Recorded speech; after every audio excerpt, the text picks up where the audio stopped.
نحمده ونصلي على رسوله الكريم اما بعد فاعوذ بالله من الشيطان الرجيم بسم الله الرحمن الرحيم رب اشرح لي صدري ويسر لي امري واحلل عقدة من لساني يفقهوا قولي الحمد لله الذي انزل على عبده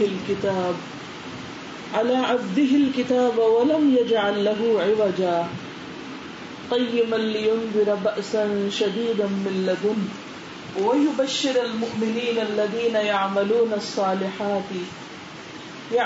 الصالحات أن لهم أجرا حسنا ماكثين فيه أبدا وينذر الذين قالوا اتخذ الله ولدا ما لهم به من علم ولا لآبائهم كبرت كلمة تخرج من أفواههم إن يقولون إلا كذبا فلعلك باخع نفسك على آثارهم إن لم يؤمنوا بهذا الحديث أسفا إنا جعلنا ما على الأرض زينة لها لنبلوهم أيهم أحسن عملا وإنا لجاعلون ما عليها سعيدا جرزا أم حسبت أن أصحاب الكهف والرقيم كانوا من آياتنا عجبا إذ أوى الفتية إلى الكهف فقالوا ربنا آتنا من لدنك رحمة وهيئ لنا من أمرنا رشدا. شروع کرتی ہوں اللہ کے نام سے جو بے انتہا مہربان نہایت رحم فرمانے والا ہے.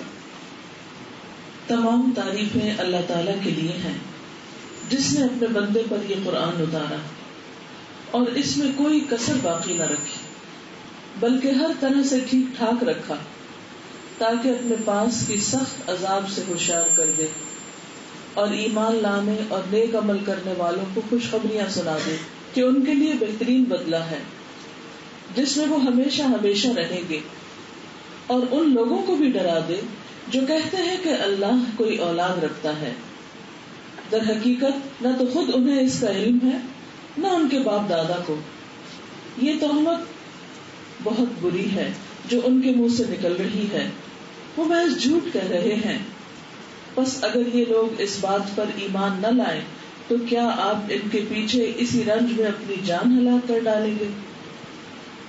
اس روئے زمین پر جو کچھ بھی ہے ہم نے اسے زمین کی رونق کا باعث بنایا ہے تاکہ ہم انہیں آزما لیں کہ ان میں سے کون نیک اعمال والا ہے.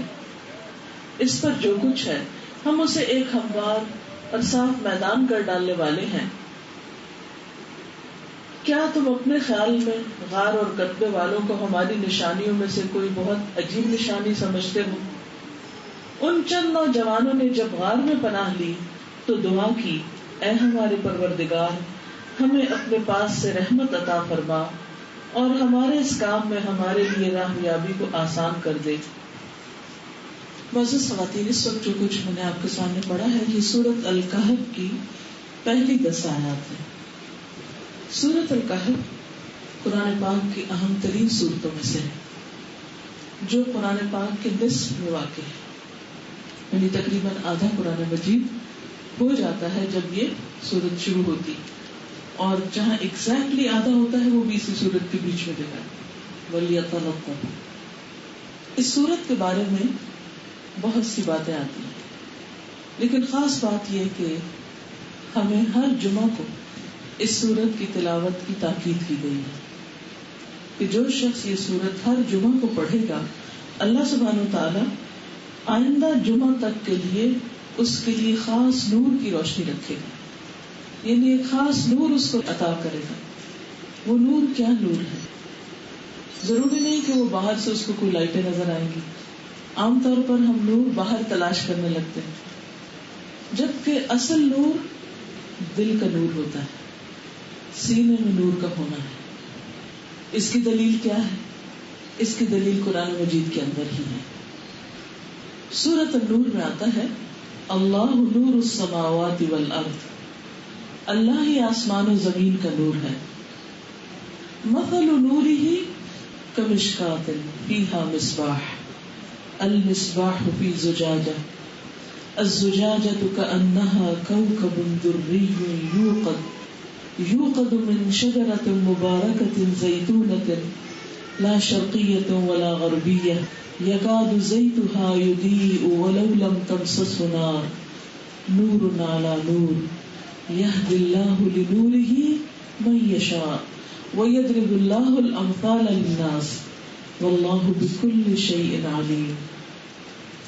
اللہ تعالیٰ کا نور جب بندے کے سینے میں آتا ہے، اس پر ایمان جب ہمارے دل میں اترتا ہے تو دل کا حال کیا ہوتا ہے؟ وہ ایسا روشن ہو جاتا ہے جیسے تاک میں رکھا ہوا چراغ ہو. کمشکات، مشکات کہتے ہیں تاک کو یا نیش کو. فیہا مصباح، جس کے اندر ایک چراغ ہو، اور وہ چراغ کہاں ہے؟ فی زجاجہ، شیشے کے اندر.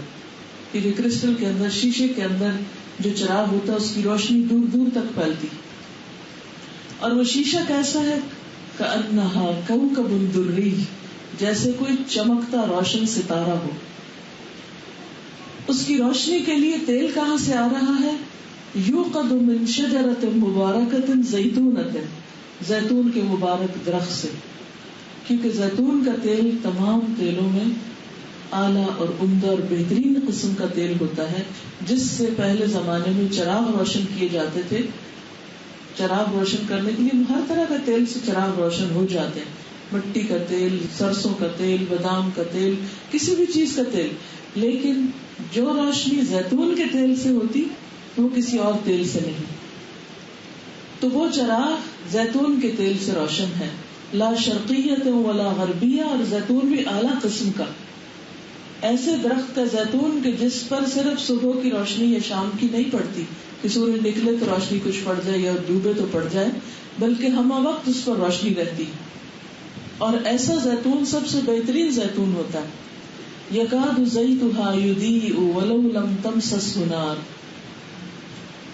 اس کا تیل ایسا روشن ہے کہ وہ آپ سے آپ روشن ہوا جا رہا ہے، اگرچہ اس کو آگ نہ بھی لگائی جائے، یعنی نہ بھی اس کو اس بتی میں ڈال کر یا اس پاٹ میں ڈال کر جس پر وہ بتی رکھی ہوئی آگ نہ بھی لگائی جائے، تو صرف بوٹل کو دیکھ کر آپ اس کی چمک کا اندازہ لگا سکتے ہیں.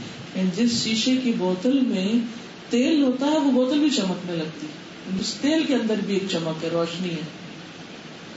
نور علی نور، یعنی وہ تیل نور والا ہے، اس کے اندر سے جو نور نکلتا ہے وہ اس سے اوپر لائٹ اپون لائٹ، یعنی دو نور جمع ہو جاتے ہیں. یہد اللہ لنورہ من یشاء، اللہ اپنے نور کی طرف جس کو چاہتا ہے ہدایت دیتا ہے. تو یہاں ایک اور نور آ گیا بیچ میں. واللہ بکل شیء علیم، اور اللہ ہر چیز کو جانتا ہے. اب آپ دیکھیے کہ اللہ سبحانہ و تعالیٰ نے جس نور کا وعدہ کیا ہے کہ بندے کو ملے گا، وہ کس چیز سے ملے گا؟ قرآن کے پڑھنے سے. اور وہ پڑھنا بھی خاص طور پر سورۃ الکہف کو پڑھنا اور ویکلی پڑھنا. اور پھر جب ایک دفعہ پڑھے گا تو اگلے ہفتے تک وہ نور انسان کے اندر رہے گا. یہ نور انسان کے اندر نہ ہو تو اندھیرا ہے دل. اور ڈپریشن ویسے بھی کہتے ہیں نا نچلی جگہ، تو جو جگہ نیچے ہوتی ہیں، گہرائی میں ہوتی ہیں، وہ اندھیرا ہوتا ہے. اب دیکھیں نا پہاڑوں کی چوٹیوں پر سورج جب نکلتا ہے تو روشنی ہونے لگتی، اور جب سورج غروب ہوتا ہے تب بھی پہاڑوں کی چوٹیاں روشن ہوتی ہیں. اس سے پتہ یہ چلتا کہ جو چیز اونچائی میں ہوتی ہے اس میں روشنی زیادہ ہوتی ہے، اور جو گہرائی میں ہوتی ہے اس پر روشنی کم جاتی، اس میں اندھیرے ہوتے ہیں. تو دل کے اندر اگر اندھیرا ہو تو پھر انسان کی ساری زندگی اندھیرے میں ہوتی. باہر کتنی بھی لائٹیں، ہماری آنکھیں کتنی بھی روشنیاں دیکھتی، لیکن اگر دل اندھا ہے، دل کو کچھ سجائی نہیں دیتا، اچھے برے کا فرق پتا نہیں، تو کوئی فائدہ نہیں، انسان دھوکے میں. قرآن مجید میں اللہ تعالیٰ فرماتے ہیں فَإِنَّهَا لَا تَعْمَى الْأَبْصَارُ وَلَكِنْ تَعْمَى الْقُلُوبُ الَّتِي فِي الصُّدُورِ، بے شک بات یہ ہے کہ آنکھیں اندھی نہیں ہوتی بلکہ وہ دل اندھے ہوتے ہیں جو سینے کے اندر ہوتے ہیں. سینے میں پایا جانے والا دل اندھا ہو جاتا ہے، اس میں اندھیرا ہوتا ہے. اس میں روشنی نہیں ہوتی، ایمان کی روشنی نہیں، اللہ کی محبت کی روشنی نہیں، اللہ پر توکل اور امید کی روشنی نہیں، کیونکہ اس نے روشنی حاصل کرنے کے ذرائع اختیار نہیں کیے. اور روشنی حاصل کرنے کا ذریعہ کیا ہے؟ زیتون کا تیل. زیتون کا تیل کیا ہے؟ وہ اللہ کی طرف سے آنے والا علم، علم دین، علم ہدایت، کہ جس سے سینے روشن رہتے ہیں اور انسان کو اس بات کا فیصلہ کرنے میں پھر دیر نہیں لگتی کہ اس کے لیے کیا چیز حقیقی فائدے کی، اسے کیا کرنا چاہیے اور کیا نہیں کرنا چاہیے. ہم انسان ہوتے ہوئے سب سے زیادہ جس چیز کے محتاج ہوتے ہیں وہ ہدایت ہوتی ہے، صحیح رستہ، کیا کرنا ہمارے فائدے میں، کیا نہ کریں، کیا کرنے سے نقصان ہوگا. ہر لمحہ ہم یہ دیکھ رہے ہوتے ہیں. مثلاً اگر اس میز کو بھی اٹھانا ہے تو آپ سوچیں گے نا کہ کس طریقے سے اٹھائیں کہ اس کو بھی نقصان نہ پہنچے اور ہمیں بھی کوئی نقصان نہ پہنچے. کوئی بھی چھوٹے سے چھوٹا آپ کام کرنے لگتے ہیں، حتیٰ کہ آپ چل رہے ہوتے ہیں تو بھی آپ کو یہ جاننا ضروری ہے کہ کوئی چیز آگے تو نہیں جس سے میں ٹھوکر کھا کے گروں گا، کوئی چیز ایسی تو نہیں کہ جس کو میں توڑ دوں گا. تو ہر لمحہ ہم ایک فیصلہ کر رہے ہوتے ہیں، اچھا اب کیا کرنا ہے، اس کے بعد کیا کرنا ہے، پھر کیا کریں، پھر کیا کریں.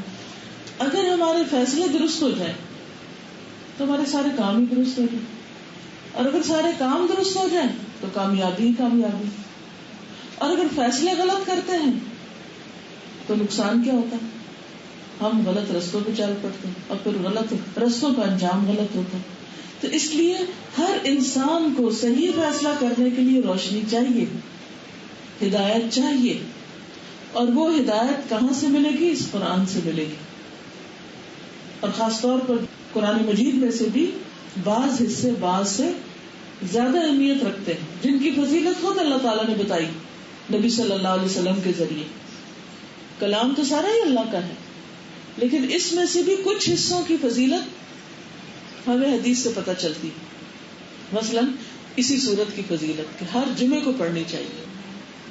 خاص طور پر اس کی پہلی 10 آیتیں جن کا میں نے انتخاب کیا ہے آج، ان 10 آیتوں کو پڑھنے کا بہت ثواب ہے. حدیث میں آتا ہے کہ جو شخص ان کو یاد کرے گا، یعنی زبانی یاد، بائی ہارٹ، اور پڑھے گا، جیسے نماز میں پڑھ لے ویسے پڑھ لے، وہ فتنہ دجال سے محفوظ رہے گا.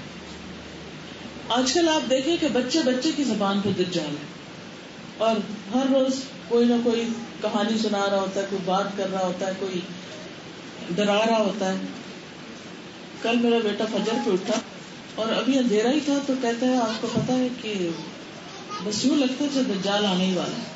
ان کا اللہ کی پناہ، کیونکہ ہر نبی نے اپنی امت کو دجال سے ڈرایا، اور زمین پر اس سے بڑا کوئی فتنہ نہیں.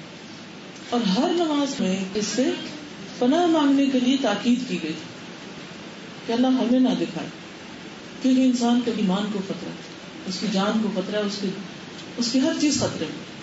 اور اکثر آپ نے دیکھا ہوگا کہ لوگ کہہ رہے ہوتے ہیں کہ 2012 از دا اینڈ آف ورلڈ. ہر دوسرا بندہ کہہ رہا ہے. میں نہیں کہتے، ہمیں ایسی باتوں کے پیچھے نہیں پڑنا چاہیے.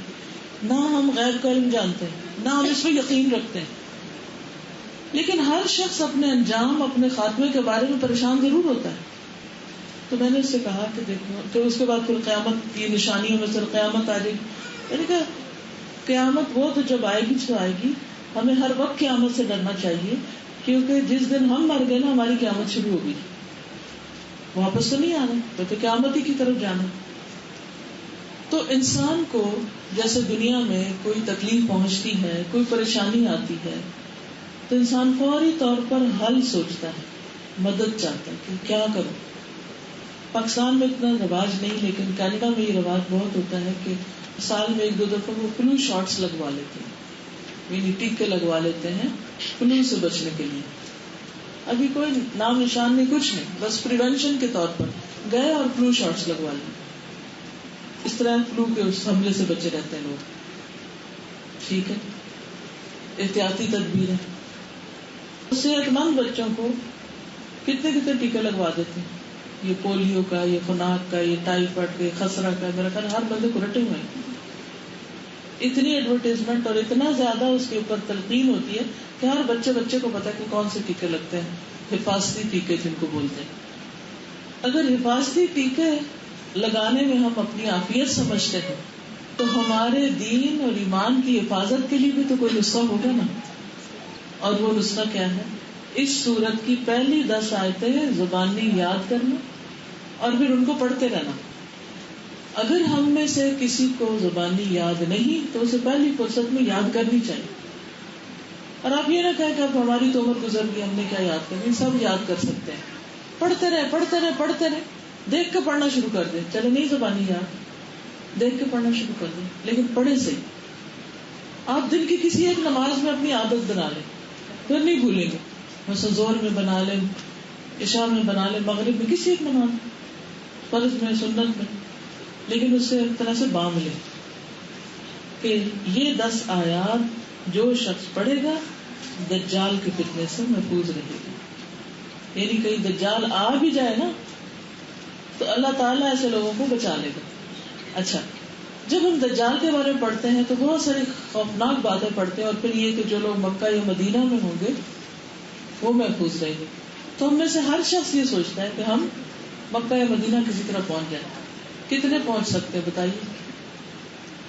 اگر آپ ان 2 شہروں میں کوئی گھر خریدنا چاہیں کتنے $1 ملین چاہیے آپ؟ ہم جیسے سوچ بھی نہیں سکتے کہ وہاں گھر خرید کے رہیں گے. اور رہیں گے کیسے؟ کسی کام کے بعد چلو گھر ہی خرید لیں، یہاں سے سب کچھ بیچ بٹا کے چلے جائیں وہاں. تو کوئی کام کاروبار تو ہونا چاہیے نا، بیٹھ کے تو نہیں کھا سکتے. پھر کیا ہوگا؟ وہ تو جو کوئی خوش قسمت ہے. اور وہ بھی آپ کو پتا ہے کہ جو لوگ مدینہ میں بھی ہوں گے ایسا زلزلہ آئے گا کہ سارے منافق باہر آ جائیں.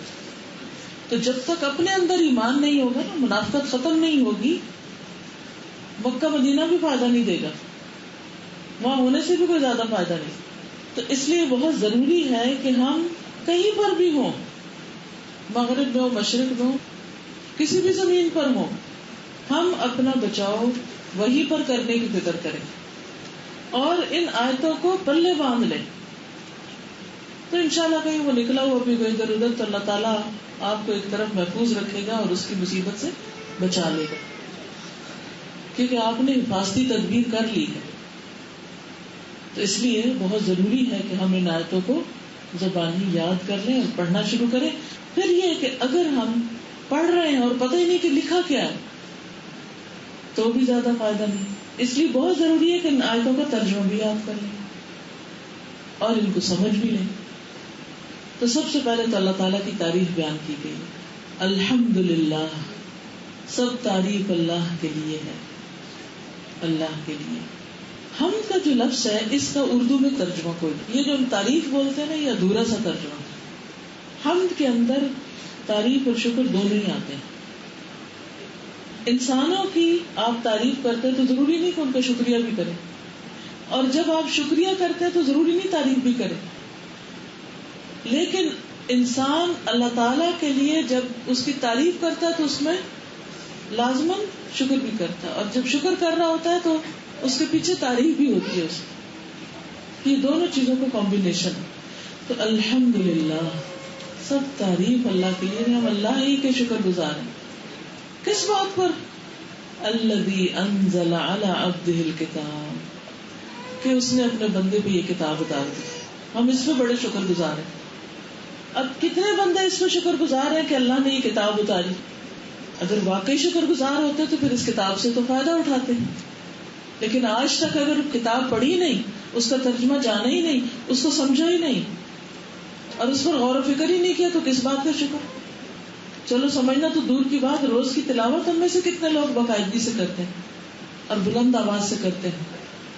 تو جو شخص دن میں ایک دفعہ یہ الفاظ دہرائے گا اللہ کا شکر جس نے اپنے بندے پہ کتاب اتاری، تو انشاءاللہ اس کو توفیق ہوگی کہ اس کتاب کے ساتھ مضبوط تعلق بھی رکھے. پھر الذی انزل علی عبدہ، اور عبد سے مراد یہاں رسول اللہ صلی اللہ علیہ وسلم. اللہ تعالیٰ ہم کو اپنا عبد کہتے ہیں، بندہ، غلام.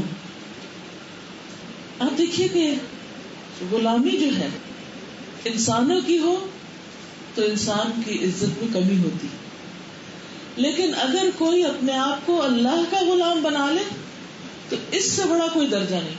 جو جتنا زیادہ اللہ کا غلام ہے، جو جتنا زیادہ اللہ کی بات مانتا ہے، اتنا ہی زیادہ بڑا ہے اس کا مقام. تو اللہ سبحانہ و تعالیٰ نے نبی صلی اللہ علیہ وسلم کو خود کیا کہا؟ عبدی ہی، اپنا بندہ، اپنا غلام. وہ بندگی کے اعلیٰ ترین مقام پر ہے، اور اس میں عزت ہے کہ کوئی اللہ تعالیٰ کا کتنا اطاعت گزار اور فرما بردار ہے، کتنا اس کے آگے جھکنے والا ہے. اسی لیے جب نبی صلی اللہ علیہ وسلم کی رسالت کی ہم گواہی دیتے ہیں تو ہم کیا کہتے ہیں؟ اشہد ان محمدن عبدہ ورسولہ. میں گواہی دیتا ہوں کہ محمد صلی اللہ علیہ وسلم اس کے بندے، پہلے عبد پھر رسول.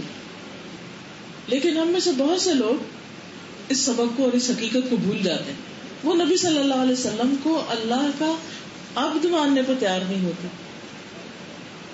لیکن عبد کہہ کے یہ بتا دیا گیا کہ نبی صلی اللہ علیہ وسلم کا مقام اللہ کے برابر نہیں ہے.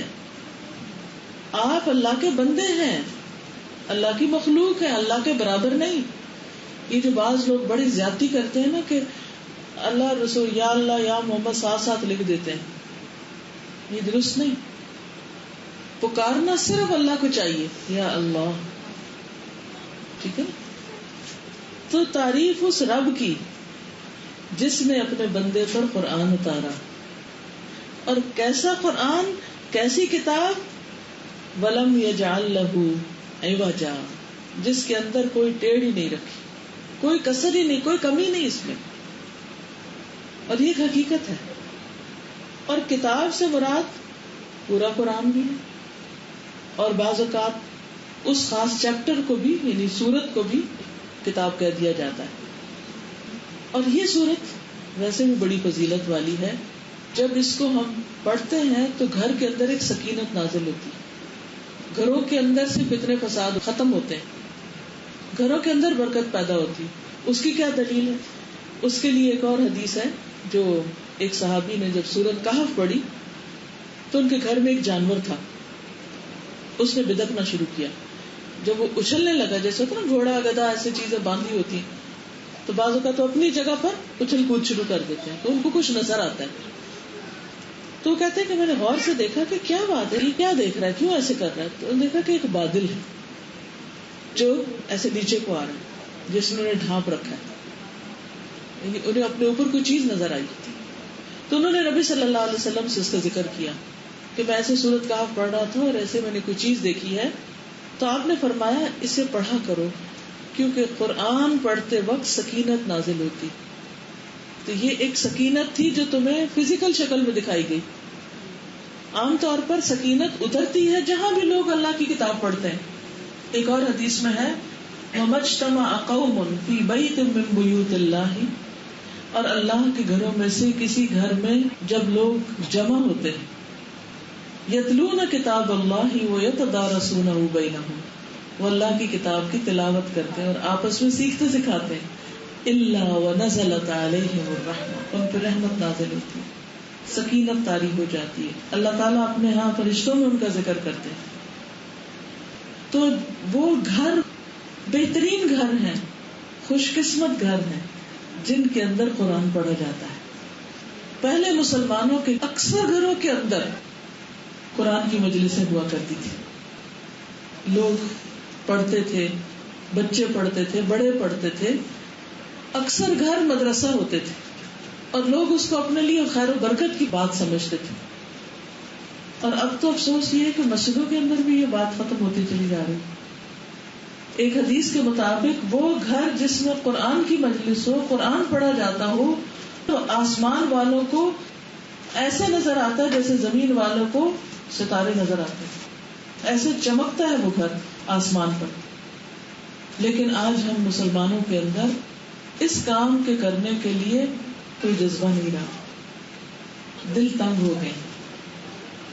گھر گھر میں موسیقی کی محفلیں تو سجائی جاتی ہیں، کوئی شادی ہو، کوئی پارٹی ہو تو آپ دیکھیں کہ گھروں کو کتنا سجایا جاتا ہے، کیا کچھ اس میں نہیں ہوتا.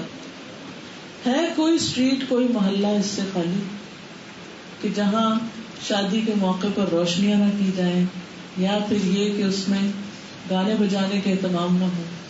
لیکن کتنے ہی گھر ایسے ہیں جو اس کام کے لیے استعمال ہو. تو پھر ہم شکایت کرتے ہیں گھر میں برکت نہیں رہی، بچے آپس میں لڑتے ہیں، بڑوں میں اتفاق نہیں، میاں بیوی میں اتفاق نہیں، اور ایک بے رونقی سی ہے. تو گھر آباد ہوتے ہیں اللہ کے ذکر سے، اللہ کی کتاب سے، اور اس میں ہمیں خود پڑھنا چاہیے بلند آواز سے، اور قرآن کی مجلسیں گھروں میں سجانی چاہیے تاکہ وہاں سے شیاطین بھاگے اور رحمت کے فرشتے آئیں اور رحمتیں ڈھانپ لے لوگوں کو، اور دلوں میں بھی سکون ہو اور گھروں میں بھی سکون ہو. تو بہرحال فرمایا کہ اس کتاب میں اللہ نے کوئی کمی نہیں چھوڑی، قیماً، بالکل سیدھی، خود بھی سیدھی اور سیدھی رکھنے والی بھی، یعنی بندوں کی رعایت کرنے والی، بندوں کی مصلحتوں کو بتانے والی کتاب ہے. یعنی اس کتاب میں وہ باتیں ہیں جس سے بندوں کے مسائل حل ہوتے ہیں، ان کو بہت سی زندگی کی حقیقتیں سمجھ آتی. لیکن اللہ تعالیٰ نے ہمیں پیدا کیا اور پھر ہمیں زندگی گزارنے کے سلیقے طریقے سکھانے کے لیے یہ قرآن نازل کیا. اب ہم تو ہیں اور قرآن ہماری زندگی میں نہیں، تو کیسے زندگی سیدھی چل سکتی؟ ہم کیسے کوئی صحیح کام کر سکتے ہیں جب تک اس کتاب کی رہنمائی نہ لیں، اس سے ہدایت نہ لیں، اس سے روشنی نہ لیں؟ کیونکہ یہ کتاب ہماری زندگیوں کو سیدھا رکھتی ہے، قیماً، درست کر دینے والی ہے. کس چیز کو؟ ہم سب کو، اگر ہم اس کا ڈیو حق دیتے ہوئے اس کو پڑھیں. اور کیا کرتی ہے کتاب؟ لِيُنذِرَ بَأْسًا شَدِيدًا مِّن لَّدُنْهُ، تاکہ یہ خبردار کرے سخت عذاب سے، مِن لَّدُنْهُ، جو اس کے پاس ہے. یعنی اللہ تعالی کی طرف سے نازل ہونے والے سخت عذاب سے خبردار کرتی کہ لوگوں سنبھل جاؤ، اللہ کی نافرمانی کے کام چھوڑ دو. وارننگ ہے اس کتاب میں بہت ساری، اور صاف بتایا گیا کہ کون کون سے کام ایسے ہیں جس کی وجہ سے اللہ تعالیٰ ناراض ہوتا ہے اور قوموں کی تباہی ہوتی. ایک نہیں، کئی قومیں تباہ ہوئی جنہوں نے اللہ کی نافرمانی کی، وہ بھی ہم جیسے انسان ہی تھے. وَيُبَشِّرُ الْمُؤْمِنِينَ، اور صرف سزائیں نہیں سناتی، صرف عذاب کے قصے نہیں ہیں اس کتاب میں، مومنوں کے لیے خوشخبریاں بھی ہیں. کون سے مومن؟ الذین یعملون الصالحات، جو اچھے کام کرتے ہیں، نیک عمل کرتے ہیں، ان کے لیے بہت سی خوشخبریاں ہیں. اور سب سے بڑی خوشخبری کیا ہے؟ ان لہم اجرا حسنا، کہ ان کے لیے اچھا اجر ہے، خوبصورت اجر ہے، بہترین اجر ہے، دنیا میں بھی صلہ ملے گا اور آخرت میں بھی. ماکثین فیہ ابدا، وہاں وہ اس میں ہمیشہ رہیں گے، ہمیشہ ہمیشہ کے لیے. وہ کبھی بھی اس سے نہ ٹلیں گے، کبھی اس سے دور نہیں جائیں گے، وہ انعام ان سے کبھی چھینا نہیں جائے گا. دنیا میں آپ دیکھیں کہ بعض اوقات انسان کو کوئی اعزاز ملتا ہے، پھر دوسری حکومت آتی ہے اعزاز واپس لے لیتی، کسی کو کوئی دنیا کی نعمت ملتی ہے، پھر کچھ عرصے بعد وہ چلی جاتی ہے، لیکن اللہ کے ہاں جو اجر ہے وہ کبھی بھی ختم نہیں ہوتا.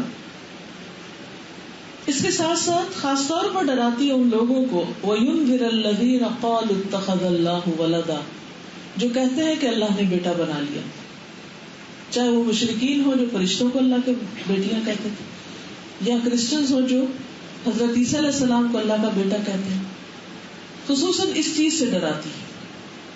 مَا لَهُمْ بِهِ مِنْ عِلْمٍ، ان لوگوں کے پاس اس بات کا کوئی علم ہی نہیں، وَلَا لِآبَائِهِمْ، اور نہ ان کے باپ دادا کے پاس کوئی نالج تھا، بغیر علم کے یہ بات کہہ رہے ہیں. کبرت کلمۃ تخرج من افواہہم، کتنی بھاری بات ہے، کتنی بڑی بات ہے جو ان کے منہ سے نکلتی چلی جا رہی. یعنی بغیر سوچے سمجھے ایک بات دہرا رہے ہیں. ان یقولون الا کذبا، نہیں وہ کہتے مگر جھوٹ. یہ بالکل جھوٹی بات کہہ رہے ہیں. اللہ نے کسی کو بیٹا نہیں بنایا. بیٹے کی ضرورت ان کو ہوتی ہے جو خود کمزور ہوتے ہیں یا کو خود کو زوال ہوتا ہے. انسان ہے نا فانی زوال والا، موت زندگی اس کے ساتھ ہے، لہٰذا انسان کیا چاہتا ہے کہ اس کے بعد اس کی اولاد اس کی وارث بنے. اور دوسری طرف فَلَعَلَّكَ بَاخِعٌ نَفْسَكَ عَلَىٰ آثَارِهِمْ، نبی صلی اللہ علیہ وسلم سے خطاب ہے، لگتا یوں ہے کہ جیسے آپ اپنی جان ہلاک کر ڈالیں گے ان کے پیچھے. کس بات پر؟ اس بات پر غم کر کر کے کہ یہ مانتے کیوں نہیں، ان کو بات سمجھ کیوں نہیں آتی. جو بھی کوئی دین کی بات بتانے والا ہے اس کے اندر یہی تڑپ ہونی چاہیے کہ لوگوں تک پیغام پہنچ جائے اور اس بات کو وہ سن لیں، سمجھ لیں اور مان لیں. اِنَّا جَعَلْنَا مَا عَلَى الْأَرْضِ زِينَةً لَهَا لِنَبْلُوَهُمْ أَيُّهُمْ أَحْسَنُ عَمَلًا. اس زمین پر جو کچھ بھی ہے ہم نے وہ زمین کے لیے زینت بنایا ہے، خوبصورتی کی چیز بنایا ہے. اور کیوں بنایا؟ لِنَبْلُوَهُمْ، تاکہ ہم ان کی آزمائش کریں، امتحان لیں. کس بات کا امتحان؟ أَيُّهُمْ أَحْسَنُ عَمَلًا، کہ ان میں سے اچھے اچھے کام کون کرتا ہے، اچھے عمل کس کے ہیں. اللہ تعالیٰ نے دنیا میں انسان کو پیدا کر کے اس کو طرح طرح کی نعمتیں دی، ہر طرح کے رنگ بنائے، پھولوں پھلوں پودوں میں مختلف لباس انسان جو پہنتے ہیں، اور بھی ان گنت نعمتیں ہیں انسان کے پاس. ان نعمتوں کا استعمال منع نہیں ہے، لیکن مطلوب کیا ہے کہ ان نعمتوں کو پا کر انسان اللہ کا کتنا شکر گزار بنتا ہے، اس کو کتنا یاد رکھتا ہے. کیا اس دینے والے کو بھول جاتا ہے یا پھر اس کی یاد میں کھویا رہتا ہے. لِنَبْلُوَهُمْ أَيُّهُمْ أَحْسَنُ عَمَلًا. تو گویا ہم سب اس دنیا میں ایک امتحان کی حالت میں ہیں کہ ہم کرتے کیا ہیں. اصل امتحان کس چیز کا ہے؟ عمل کا. کرتے ہیں یا نہیں، اور کرتے ہیں تو کس درجے کا. احسن جو ہے افضل التفضیل کا صیغہ ہے عربی میں، سب سے اچھا، یعنی بہترین عمل کی بات ہے. وَإِنَّا لَجَاعِلُونَ مَا عَلَيْهَا سَعِيدًا جُرُزًا، اور اس پر جو کچھ ہے یعنی زمین پر ہم اسے ایک ہموار صاف میدان کر ڈالنے والے. بڑی بڑی بلڈنگز اور بڑے بڑے پہاڑ اور درخت اور باغات اور جو کچھ بھی نظر آتا ہے سب لیول کر دیا جائے گا، سب ختم ہو جائے گا ایک دن. یہ نہ سمجھو کہ تم نے اگر کچھ دنیا میں بڑی چیز بنا لی تو وہ ہمیشہ کے لیے قائم رہے گی، بہت جلد ختم ہو جائے گی. اس لیے اے انسان تو دنیا کی رونق اور زینت میں کھو کر احسن عمل نہ بھولنا، اپنے رب کو نہ بھولنا. ام حسبت ان اصحاب الکہف والرقیم کانوا من آیاتنا عجبا، کیا تم سمجھتے ہو کہ غار اور کتبے والے ہماری بڑی نشانیوں میں سے ہیں. سورۃ الکہف میں 4 کہانیاں بتائی گئی، 4 واقعات کا ذکر کیا گیا، کیونکہ پہلے امتحان کی بات تھی نا، تو انسان کی 4 چیزیں خاص طور پر امتحان ہے.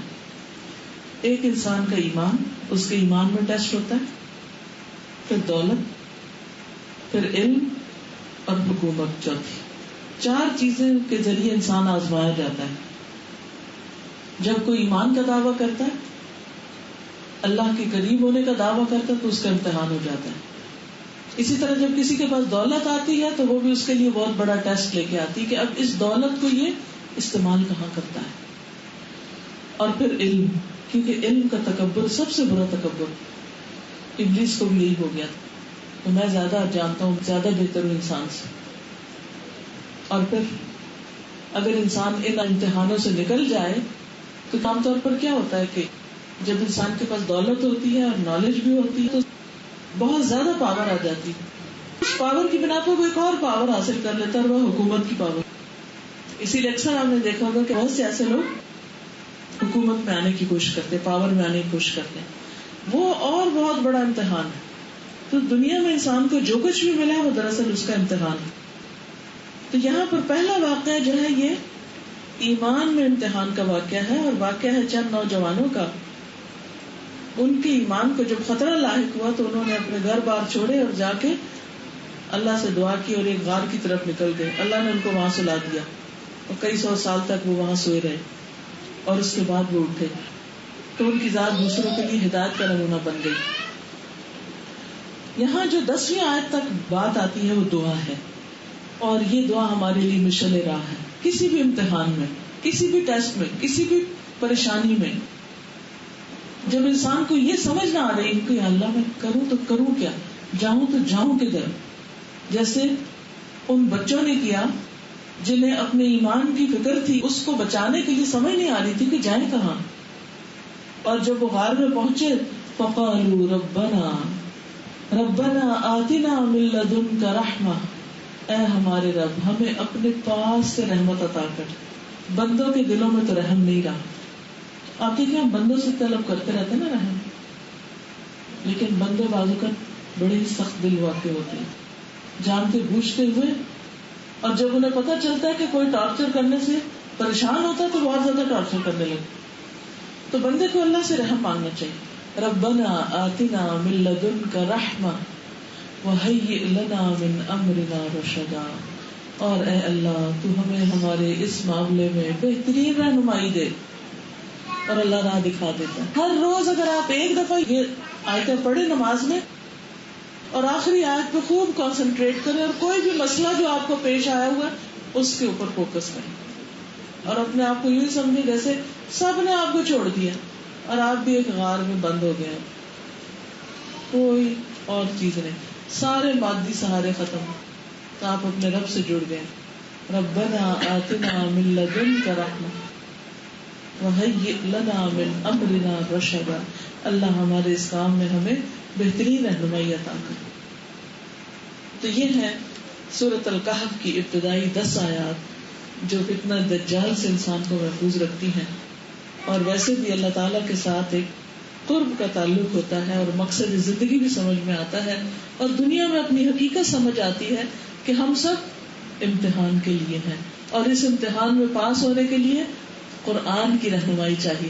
جب ہم کہتے ہیں یا اللہ اپنے پاس سے ہمیں سولوشن دے تو اللہ تعالیٰ ہمارے اوپر الگ سے تو نہیں کوئی کتاب اتارے گا، اسی میں سے ملے گی ہدایت. اس لیے ہم میں سے ہر ایک کا فرض بنتا ہے کہ اس کتاب کی روشنی اپنے دلوں میں اتارے اور اس سے ہمیشہ تعلق قائم رکھے مرتے دم تک، تاکہ چھوٹے سے چھوٹے اور بڑے سے بڑے مسئلے کا حل ہمیں اس کے ذریعے مل جائے، کیونکہ اس میں رہنمائی اللہ نے دی.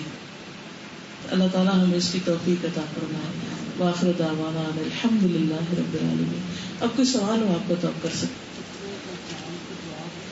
انہوں نے کہا کہ فتنہ دجال والی دعا بتا دیں. وہ ہے اللہم انی اعوذ بک من عذاب جہنم ومن عذاب القبر ومن فتنة المحیا والممات ومن فتنة المسیح الدجال.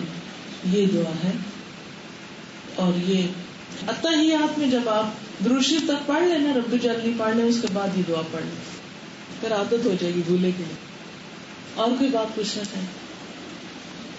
ابھی جو وہ بات ہوئی تھی بعض کی ٹیکوں کی، تو مجھے خیال آ رہا تھا کہ الحمدللہ الہدا نے تو ہمارے بچوں کو یہ انجیکشن لگانے شروع کر دیے اور اس کا اثر جو ہے نا وہ بڑوں پہ آ رہا ہے.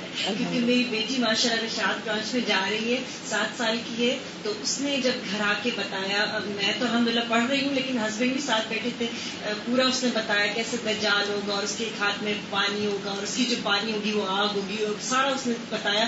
تو میرے ہسبینڈ اتنے وہ حیران ہوئے، انہوں نے آگے سے مجھے کہا کہ دیکھو میں بھی بچپن سے پڑھتا آ رہا ہوں جمعے کو، لیکن مجھے اس حقیقت کا نہیں پتا تھا کہ اس سے یہ. پھر انہوں نے بیٹھ کے مجھ سے کہا کہ اب تو مجھے بتاؤ. اور تو پھر ایک دن باقاعدہ ہم نے بیٹھ کے اقبال کرانی صاحب کتاب سے آخر کا وہ پورا چیپٹر پڑھا. تو وہ الحمدللہ انجیکشن جو ہے وہ بچوں سے بڑوں تک ہی پہنچ رہا ہے.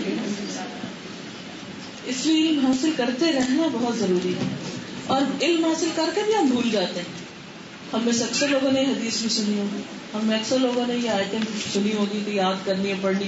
کچھ ایسا پڑھتے ہیں پھر بیچ میں اگر کسی وجہ سے چھوٹ گئی تو پھر ایسے بھولتی ہے جیسے پتہ ہی نہ ہو. پھر کوئی کہتا ہے کہ دجال کا فتنہ آ رہا ہے تو انسان کہتا ہے اب کیا کریں، کہاں بھاگے. تو پھر یاد آتا ہے کہ یہ بھی تو پروٹیکشن ہے.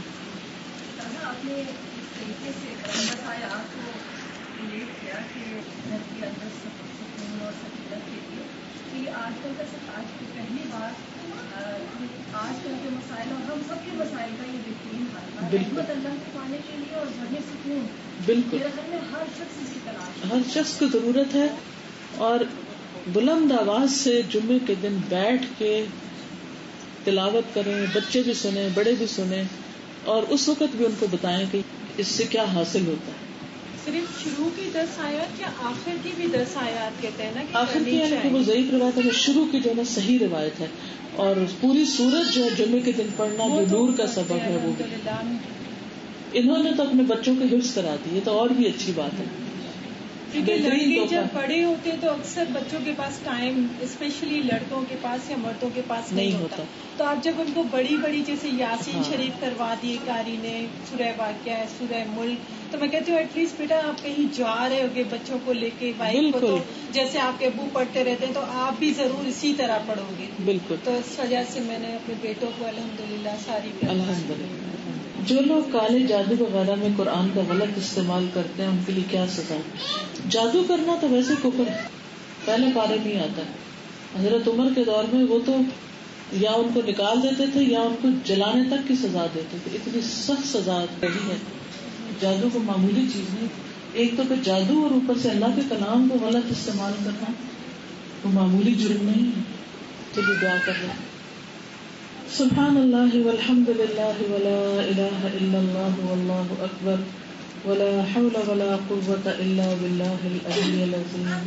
اللہم صلی علی محمد وعلى آل محمد كما صليت على إبراهيم وعلى آل إبراهيم إنك حميد مجيد. اللهم بارك على محمد وعلى آل محمد كما باركت على إبراهيم وعلى آل إبراهيم إنك حميد مجيد. ربنا آتنا في الدنيا حسنة وفي الآخرة حسنة وقنا عذاب النار. ربنا لا تزغ قلوبنا بعد إذ هديتنا وهب لنا من لدنك رحمة إنك أنت الوهاب. ربنا هب لنا من أزواجنا وذرياتنا قرة أعين واجعلنا للمتقين إماما. یا اللہ پاک جو کچھ ہم نے پڑھا ہے ہمیں عمل کی توفیق عطا فرما. یا اللہ ہمارے دلوں میں ایمان کا نور اتار دے. یا اللہ علم نافع کا نور اتار دے. ہمیں صحیح راستے کی ہدایت عطا فرما. ہر حرام سے بچا، ہر اس چیز سے محفوظ رکھ جو تیری ناراضگی کا سبب بنتی ہو. ہمارے بچوں کو ہدایت دے، انہیں ایمان پر قائم رکھ. یا اللہ ان کی بہترین تربیت فرما دے. یا اللہ تو ہمارے شوہروں کو ہماری آنکھوں کی ٹھنڈک بنا دے اور ہمیں ان کے لیے خوشیوں کا ذریعہ بنا دے. ہمارے گھروں میں اتفاق اتحاد پیدا فرما دے. اس گھر پر اپنی خیر و برکت نازل فرما اور ہم سب کو اپنی رحمتوں سے ڈھانپ لے اور سکینت اتار دے. ربنا تقبل منا انك انت السميع العليم وتب علينا انك انت التواب الرحيم. وصلى الله تعالى على خير خلقه محمد وعلى آله وأصحابه وأهل بيته أجمعين برحمتك يا أرحم الراحمين. إلهي آمين. سبحانك اللهم وبحمدك نشهد أن لا إله إلا أنت نستغفرك ونتوب إليك. السلام عليكم ورحمة الله وبركاته.